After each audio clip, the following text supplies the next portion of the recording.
Vous allez plonger au cœur d'une nouvelle histoire inspirante. Bienvenue dans 10 minutes, le podcast des Français dans le monde, pour aider tous ceux qui se préparent, qui vivent ou qui rentrent de mobilité internationale.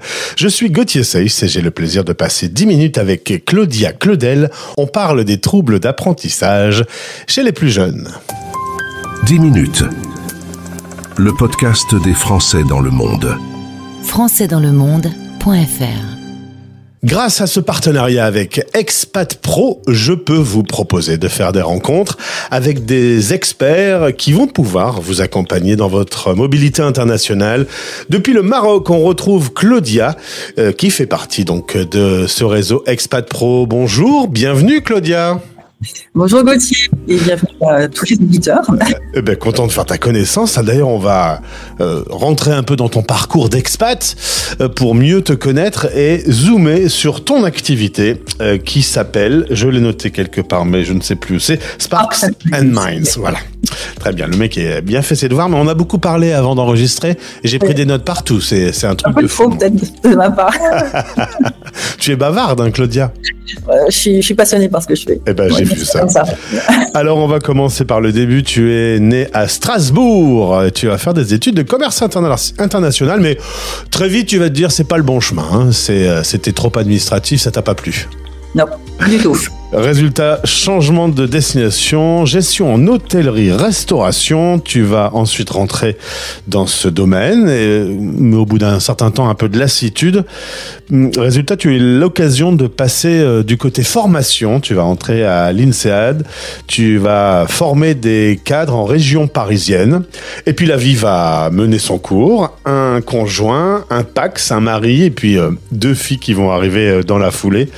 À ce moment-là, vous êtes du côté de Cannes, Monsieur Boss, dans le sud de la France, et toi tu rentres à l'EDEC. Oui, à l'EDEC Nice. L'EDEC Nice. Et puis, il y a 20 ans, monsieur rentre avec une proposition de poste, mais là, cette fois-ci, c'est pour vivre l'international. Tu étais prête à ça? Tu en avais envie? Ah oui, ça, tous mes choix, je veux dire, entre le commerce international, l'hôtellerie-restauration, tout ça, c'était très teinté et très motivé par un départ à l'étranger. Oui. Mais c'est une aventure que nous voulions vivre en couple à l'époque, puis après en famille. Ouais, parce que la première est arrivée au Maroc. Non, en fait, non. La deuxième est arrivée. La deuxième est arrivée au Maroc, d'accord. Oui. Mais on voulait finaliser. C'est une volonté que nous avions en couple, mais il n'y avait pas eu d'opportunité qui s'est faite à ce moment-là. C'est pour ça qu'après l'expression et cette aventure a vraiment commencé alors que nous avions donc notre première fille qui est partie avec nous à l'âge de 4 ans. Très bien. Et tes souvenirs à ce moment-là, quitter la France, commencer une nouvelle vie avec une nouvelle culture, tu en gardes des bons souvenirs, mais est-ce que il y a eu des accros à l'époque pour démarrer tout ça? De très bons souvenirs, oui, puisque vraiment j'étais partie prenante dans la décision. C'était vraiment un projet de famille. Et puis, comme première destination, je veux dire, le Maroc, c'est quand même une destination exceptionnelle. Donc, au niveau social, ça a été très très facile. À tous les plans. Non, vraiment, j'ai pas, ou alors j'ai une mémoire très sélective, je me souviens plus très parfois, bien. Avec le temps, on ne retient que les bonnes choses. En tout cas, moi, je suis comme ça, ouais. Mais non, les Émirats, ça a été plus compliqué. Après, on en parlera peut-être plus, mais plus tard. Mais non, vraiment, le Maroc, ça a été quelque chose. Cette première expatriation, un très très bon souvenir. Très simple. Ouais. Alors en effet, vous allez vous installer aux Émirats Arabes Unis, toujours avec le travail de monsieur. Là, tu vas commencer à enseigner le FLE et tu vas même commencer à travailler avec des enfants qui ont des difficultés d'apprentissage. Ça va t'ouvrir un petit peu les chakras. Tu vas te dire, voilà, je suis faite pour ça. Et d'ailleurs, tu vas faire tout le reste de ton parcours pour aider ces enfants. On peut rappeler aux auditeurs dans le grand ensemble des difficultés d'apprentissage, qu'est-ce qu'on y trouve? Alors on a tout ce qui est en français on appelle les troubles 10, donc la dyslexie, la dyscalculie, la dyspraxie. On a aussi le TDAH. Alors c'est vrai que moi j'ai travaillé en école internationale, donc j'ai pas toujours tout le. T'as pas les mêmes acronymes, ouais. ni les mêmes acronymes. Le spectre autistique aussi. Donc tout ce qu'on appelle en fait ces expressions de la neurodivergence, parce qu'au niveau de la structure du cerveau, il y a des différences. Et donc, tu vas finir par monter ta propre marque, Sparks and Minds, en effet. D'ailleurs, tu l'as créée un peu par frustration de ce que tu avais pu vivre. Oui, tout à fait, Gauthier. Et la frustration, c'est un très très bon moteur.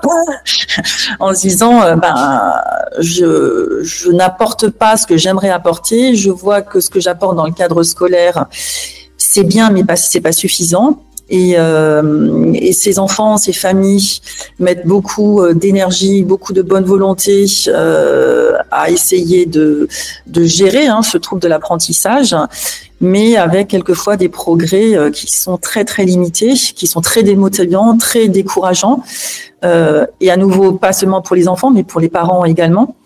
Et donc c'est pourquoi j'ai cherché à trouver des approches. Un qui était validé par de la recherche, c'est-à-dire on avait vraiment fait toutes les recherches sur des populations pour justifier que effectivement il y avait des progrès dans les domaines grâce à ces approches.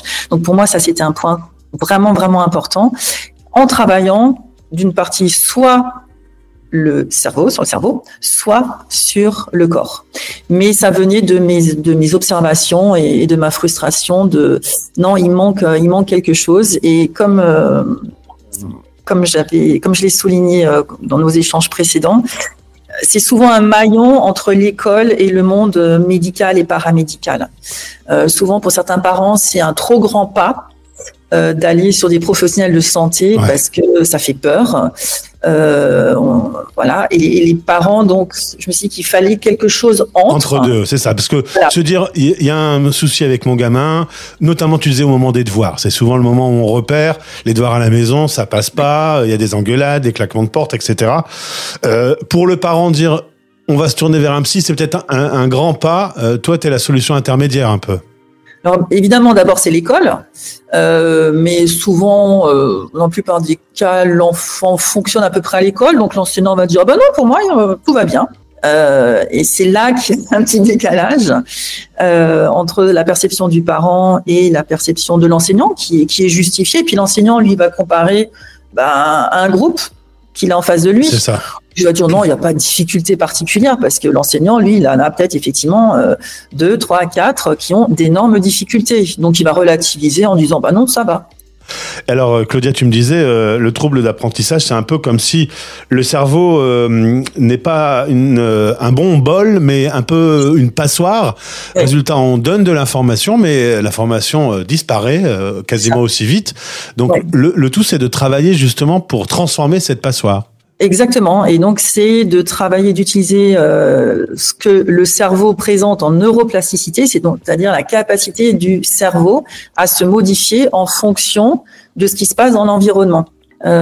Qui est maintenant une notion qui est un peu plus commune et communiquée à différentes audiences.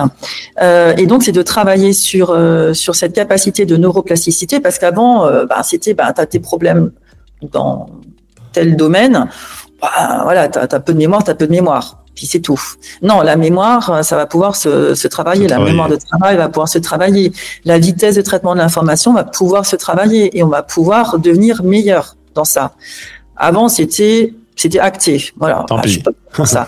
Maintenant, il y a vraiment une capacité de pouvoir progresser quand on est encore en phase de développement. Ou alors sur des publics adultes, parce qu'on n'en a pas parlé, mais sur des adultes, de limiter le déclin aussi. D'accord. Alors, tu utilises un outil d'évaluation américain qui s'appelle BrainRx. Oui, c'est un entraînement cognitif avec un coach. Là, tu m'expliquais que c'est comme faire du sport solo ou faire du sport avec un coach. Le coach va permettre de progresser plus vite et mieux. Tout à fait. Alors déjà, il y a l'aspect aussi de motivation. Alors moi, j'appelle ça le programme donc BrainRx. J'appelle ça un bootcamp du cerveau. D'accord. parce que c'est vraiment fatigant. 1 heure quand on fait travailler intensément son cerveau avec quelqu'un qui vous dit allez encore, honnêtement, ça crée une petite tension et un petit stress cognitif, mais qui en fait est nécessaire pour justement cette neuroplasticité. Alors évidemment, nos auditeurs qui se trouvent aux 4 coins du monde, s'ils repèrent que leur enfant, depuis la 6e jusqu'à jeune adulte, a des troubles d'apprentissage, le mieux c'est de commencer avec un rendez-vous avec toi et d'échanger.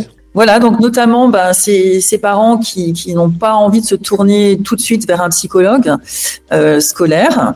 Donc ça permet une approche, parce que moi je comprends le jargon de la psychologie dans le cadre scolaire. J'ai fait des études pour ça, mais je ne suis pas psychologue.